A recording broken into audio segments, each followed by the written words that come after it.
अस्सलामुअलैकुम। एपीसी में शरीक अपोजिशन जमातों का हुकूमत मुखालिफ तहरीक चलाने का फैसला, हुकूमत के खिलाफ ऐलान जंग। इस्लामाबाद में हुकूमत के खिलाफ हिज़्ब मुखालिफ की जमातों की आल पार्टीज कॉन्फ्रेंस का इनेकाद किया गया, जिसमें पाकिस्तान पीपल्स पार्टी के चेयरमैन बिलावल भुट्टो जरदारी, मुस्लिम लीग के सदर शहबाज शरीफ, नायब सदर मरियम नवाज, JUIF के सरबराह मौलाना फजलुर रहमान, JUP के अवैस नूरानी और दीगर जमातों के कायदीन और रहनुमाओं ने शिरकत की। पाकिस्तान पीपल्स पार्टी पार्लियामेंटेरियंस के सदर आसिफ अली जरदारी और मुस्लिम लीग नून के कायद नवाज शरीफ वीडियो लिंक के जरिए शरीक हुए। APC में शरीक अपोजिशन जमातों ने हुकूमत मुखालिफ तहरीक चलाने का फैसला किया है। अपोजिशन जमातों के इत्तेहाद को पाकिस्तान डेमोक्रेटिक अलायंस का नाम दिया गया है। APC में मुल्क गिर हुकूमत मुखालिफ एहतजाजी तहरीक चलाने का फैसला किया गया है, जिसके तहत अक्टूबर में एहतजाज और अवामी रैलियां निकाली जाएंगी,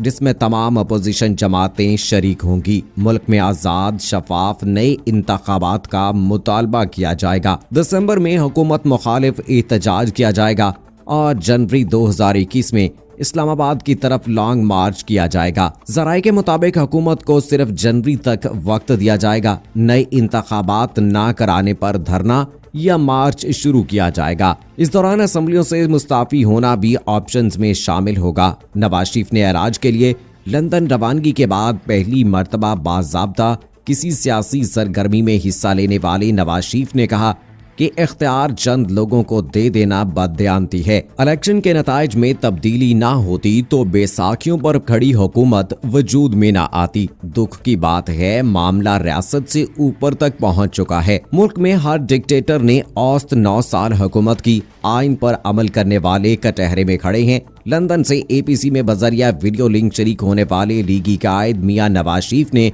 अपने खिताब में कहा कि हमारा मुकाबला इमरान खान से नहीं, उनके लाने वालों से है। APC जो भी लाहे अमल तय करेगी, नून लीग इसका भरपूर साथ देगी। एक सेकंड के लिए भी पीछे नहीं हटेंगे।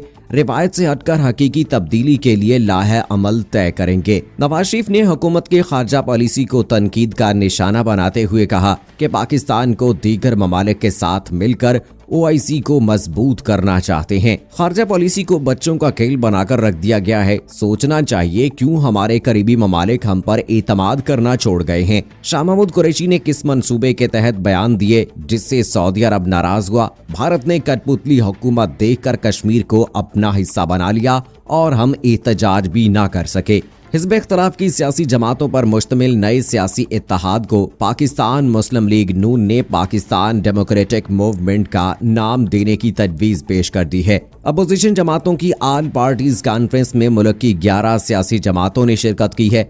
अपोजिशन की APC में जिन जमातों ने शिरकत की है उनमें people's party parliamentarian, PMLN, JUIF, ANP, BNP, Pakhtunkhwa Milli Awami party, national party, Jamiat Ahle Hadith, JUP, कौमी वतन पार्टी और पश्तून तहफ़्फ़ुज़ मूवमेंट शामिल हैं। अपोजिशन जमातों ने वज़ीर आज़म इमरान खान से फौरी इस्तीफा का मुतालबा करते हुए मुल्क गिर एहतजाजी तहरीक का ऐलान कर दिया। इस्लामाबाद में अपोजिशन जमातों की तवील कॉन्फ्रेंस के बाद मुश्तरका प्रेस कॉन्फ्रेंस करते हुए मौलाना फजलुर रहमान, शहबाज शरीफ और बिलावल भुट्टो जरदारी ने कहा कि सिलेक्टेड वज़ीर आज़म फौरी तौर पर ओहदे से इस्तीफा दे दें। बिलावल की पेशकश पर नवाज शरीफ का कहना था कि मैं इस्तीफों का मुखालिफ नहीं चाहता हूँ, हुकूमत के खिलाफ दबाव बनाकर इस्तीफे दिए जाएं।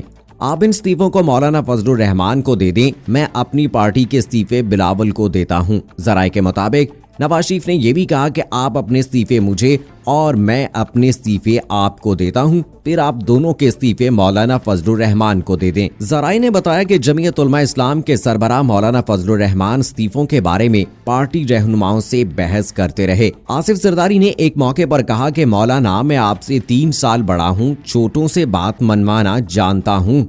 APC में असम्बलियों से इस्तीफों के मामले पर अपोजिशन में इत्तफाक ना हो सका, जबकि कॉन्फ्रेंस में फैसला किया गया कि हर दौर में हुकूमत में रहने वालों को पार्टियों में नहीं लिया जाएगा। वैसे कल कुछ वज़रा ने ये ऐलान कर दिया था कि नवाज शरीफ की तकरीर दिखाने की इजाजत नहीं होगी, लेकिन जब चैनल्स ने तकरीर दिखाना शुरू की तो हुकूमत की तरफ से चैनल्स को तकरीर रोकने के लिए हिदायत नहीं आई। शायद वजीर आजम ने ये अंदाजा लगा लिया था कि अगर नवाज शरीफ की तकरीर चैनल्स पर दिखा दी जाए तो हुकूमत को नुकसान नहीं होगा बल्कि मुस्लिम लीग नून को नुकसान होगा, क्योंकि नवाज शरीफ का निशाना इमरान खान कम और रियासती इदारे ज्यादा होंगे। और अगर नवाज शरीफ के खिलाफ आम पाकिस्तानियों तक पहुंच जाएं तो उन्हें पता चल जाएगा कि नवाज शरीफ की लड़ाई तहरीक इंसाफ के साथ नहीं बल्कि रियासती इदारों के साथ है। जब नवाज शरीफ ये फरमा रहे थे कि आज पाकिस्तानी मीडिया की आवाज दबाई जा रही है तो शायद वो नहीं जानते थे कि उनकी तकरीर पाकिस्तानी टीवी चैनल्स पर ऑन एयर जा रही है।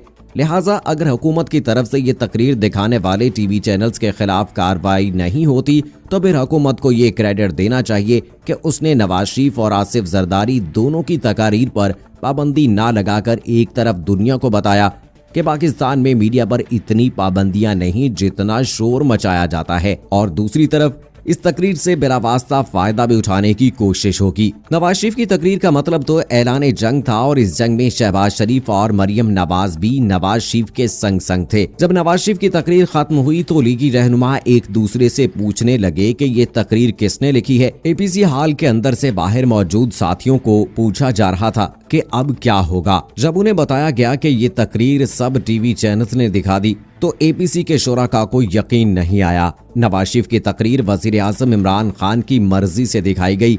इस तकरीर पर नवाज शरीफ के हामी बहुत खुश हैं और इमरान खान के हामी इस बात पर खुश हैं कि अब मुस्लिम लीग नून के लिए मुश्किलात बढ़ गई हैं। एपीसी ने कुछ अहम ऐलानात भी किए हैं, लेकिन सवाल ये है कि एपीसी में शामिल जमातों की क़यादत ने अपनी सियासत पाकिस्तान में करनी है।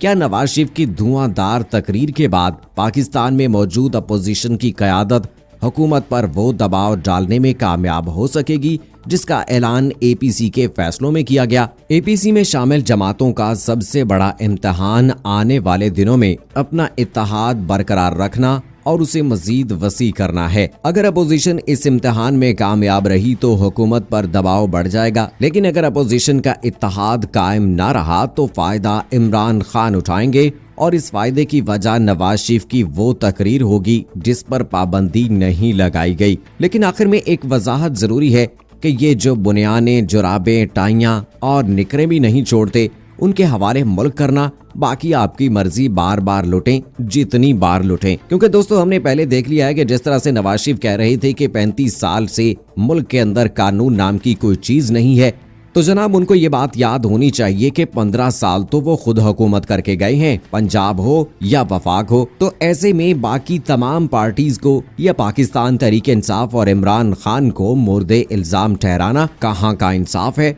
और अगर पीपल्स पार्टी की हुकूमत की बात की जाए तो वो भी इसी दौर में हुकूमत करके गई है। तो ये इल्जामात आप किसको दे रहे हैं? कल तक एक दूसरे का पेट फाड़कर रकम निकालने वाले, चोर, लुटेरे और डाकू कहने वाले, बरहना तस्वीर को जहाजों से बरसाने वाले आज भाई भाई बन बैठे हैं। आप क्या कहते हैं दोस्तों? इस हवाले से अपनी राय का इजहार कमेंट बॉक्स में जरूर कीजिएगा। मुझे अगली वीडियो तक इजाजत दीजिए। फी अमानिल्लाह।